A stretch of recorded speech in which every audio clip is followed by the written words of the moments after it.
Assalamualaikum warahmatullahi wabarakatuh. Perkenalkan, nama saya Ramadhan Surya Saputra. Saya berasal dari kelompok 8. Di sini saya mewakili kelompok 8 dan akan menjelaskan tema yang kami bawakan, yaitu perkembangan psikososial anak-anak. Untuk kelanjutan penjelasannya, silakan simak videonya sampai habis ya.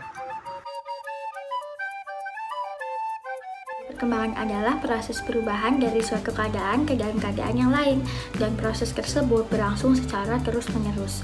Nah, perkembangan itu memiliki urutan perubahan yang bertahap dalam pola yang teratur serta saling berhubungan. Lalu yang perlu disadari bahwa perkembangan fisik mempengaruhi psikis individu. Dengan kata lain, perkembangan merupakan hasil dari pertumbuhan. Melalui proses pendidikan anak, siap untuk bersaing atau disebut juga dengan sifat kompetitif seperti kemauan yang kuat, memiliki sifat pantang menyerah, dapat berpikir inovatif, juga dapat memiliki motivasi yang tinggi. Nah, ada juga sifat kooperatif, ini seperti saling memberi dan menerima, lalu setia kawan juga mengikuti peraturan-peraturan yang berlaku.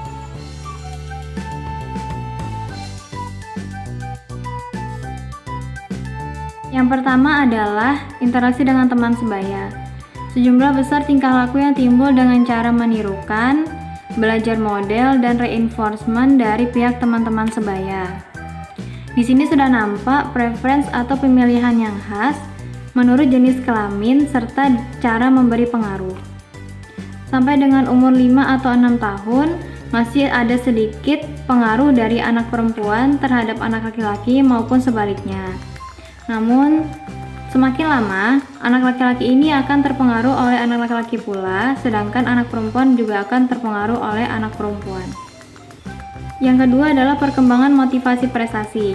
Penaksiran mengenai prestasi orang lain ini akan membuat anak mencoba lebih baik dan lebih cepat. Suatu standar keunggulan di mana standar keunggulan ini dapat berhubungan dengan yang pertama, prestasi orang lain, kedua, prestasi diri sendiri dari masa lampau, ketiga, tugas yang harus dilakukan. Aspek yang ketiga yaitu mengenai perkembangan identitas jenis kelamin atau tingkah laku yang sesuai dengan jenis kelamin. Dalam teori belajar, tingkah laku yang spesifik jenis kelamin ini timbul karena pengaruh lingkungan sosial. Anak laki-laki nih misalnya, mereka cenderung lebih berbuat kasar, kemudian lebih aktif, kemudian lebih ribut daripada anak wanita, dan sedangkan anak wanita ini mereka diharapkan lebih berperasaan halus, kemudian lebih bertingkah laku halus gitu ya. Dan lalu bagaimana dengan anak wanita yang memiliki sikap tomboy? Jadi hal ini bisa terjadi karena beberapa faktor. Yang pertama yaitu karena faktor genetik atau bawaan dari orang tua. Kemudian yang kedua karena faktor lingkungan. Kemudian yang ketiga karena faktor pola asuh orang tua. Dan yang keempat bisa saja terjadi karena keinginan dari diri mereka sendiri gitu. Kemudian selanjutnya yaitu tingkah laku yang spesifik terjadi pada anak-anak akhir. Yang pertama yaitu kecemasan.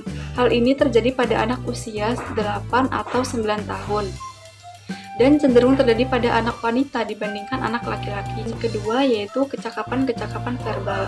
Hal ini terjadi pada anak usia 11 atau 12 tahun dan cenderung terjadi pada anak wanita dibandingkan anak laki-laki. Kemudian yang ketiga yaitu pengertian kuantitatif. Hal ini terjadi pada anak usia 10 tahun ke atas dan cenderung terjadi pada anak laki-laki dibandingkan anak perempuan.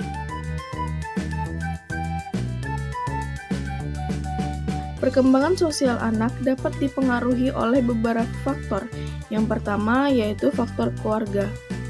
Lingkungan yang pertama kali mempengaruhi perkembangan aspek kehidupan anak ialah keluarga. Yang kedua yaitu faktor kematangan. Kematangan di sini maksudnya ialah kematangan secara fisik dan psikis anak agar dapat beradaptasi atau bersosialisasi dengan baik. Yang ketiga yakni faktor status sosial ekonomi. Perilaku anak akan banyak memperhatikan kondisi normatif yang telah ditentukan oleh keluarganya. Yang keempat yaitu faktor pendidikan. Hakikat pendidikan sebagai proses pengoperasionalan ilmu akan menumbuhkan warna-warna dalam kehidupan anak agar anak menjadi orang yang berguna bagi masyarakat dan kehidupan di masa yang akan datang. Dan yang kelima ialah faktor kapasitas mental. Kapasitas mental di sini meliputi emosi dan inteligensi. Kemampuan intelektual yang tinggi, kemampuan berbahasa yang baik, dan pengendalian emosi secara seimbang dapat menentukan keberhasilan suatu perkembangan anak. Selanjutnya adalah tujuan instruksional. Di sini, mahasiswa diharapkan dapat memahami berbagai aspek perkembangan pada masa kanak-kanak akhir. Yang pertama adalah perkembangan fisik, yang kedua perkembangan kognitif, dan yang ketiga adalah perkembangan bicara. Selanjutnya, masa kanak-kanak akhir dibagi menjadi 2 fase. Yang pertama adalah masa kelas-kelas rendah di sekolah dasar. Biasanya anak-anak yang berada di tingkatan ini tuh berkisar antara 6 atau 7 tahun hingga 9 atau 10 tahun. Biasanya mereka menduduki kelas 1, kelas 2, atau kelas 3 di sekolah dasar. Dan yang kedua adalah masa kelas-kelas tinggi di sekolah dasar. Biasanya anak-anak yang berusia sekitar 9 atau 10 tahun hingga 12 atau 13 tahun, mereka biasanya menduduki kelas 4, kelas 5, dan kelas 6 di sekolah dasar. Perkembangan kognitif. Menurut Piaget, anak 7-11 tahun berada pada tahap berpikir atau bisa disebut dengan operasional konkret. Perkembangan bicara. Kosakata memperkaya pembendaharaan kata. Kemampuan berbicara, komunikasi menjadi lebih bermakna. Anak perempuan berbicara lebih banyak daripada anak laki-laki. Kegiatan bermain. Kegiatan sekolah mengurangi waktu bermain daripada masa sebelumnya. Teman sebaya adalah teman satu lingkup sekolah ataupun di luar sekolah, seperti itu. Adapun pengaruh positif dan pengaruh negatifnya teman-teman. Pengaruh positifnya adalah pembentukan konsep diri dan pengembangan harga diri teman-teman. Jelaskan tentang teman sebaya yang populer dan tidak populer. Nah, teman sebaya yang populer itu seperti disukai, memberikan semangat, mendengarkan, ceria, percaya diri tetapi tidak sombong. Teman sebaya yang tidak populer diberikan menjadi 3 teman-teman, yaitu pertama, diabaikan. Jarang dinominasikan sebagai yang terbaik, tetapi bukan tidak disukai, tidak memiliki teman akrab, dan tidak dibenci. Kedua, itu ditolak. Jarang dinominasikan sebagai yang terbaik, tetapi tidak disukai, agresif, sok kuasa, dan mengganggu. Ketiga, yaitu kontroversi. Sering dinominasikan sebagai teman terbaik, akan tetapi ada juga yang teman yang tidak disukai, seperti itu. Selanjutnya adalah perkembangan moral. Perkembangan moral ini adalah kemampuan anak untuk memahami aturan, norma, dan etika di masyarakat. Perilaku moral ini dipengaruhi oleh pola asuh orang tua dan perilaku orang di sekitar.